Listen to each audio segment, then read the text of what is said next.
Samantala, itinurnover po ng Department of Health Ilocos Region ang milyong halaga po ng mga kagamitang pangmedikal sa lokal na pamahalaan po ng ANDA upang mas mapalakas pa ang pagtugon sa usaping pangkalusugan para sa kanilang mga residente.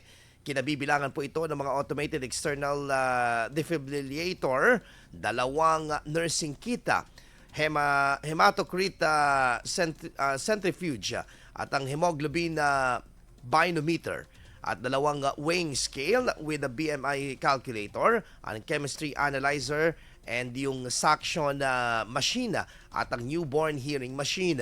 Kasabay po nito ang pamamahagi rin ng assistive devices tulad ng walkers, elbow crutches and canes sa mga seniors at PWD ng bayan. Makatutulong umano ang mga makabagong kagamitan upang makatanggap ng nararapat na serbisyong kalusugan ang mga residente ng ANDA, lalo na sa mga island barangay residents nito. IFM News. IFM News. IFM News.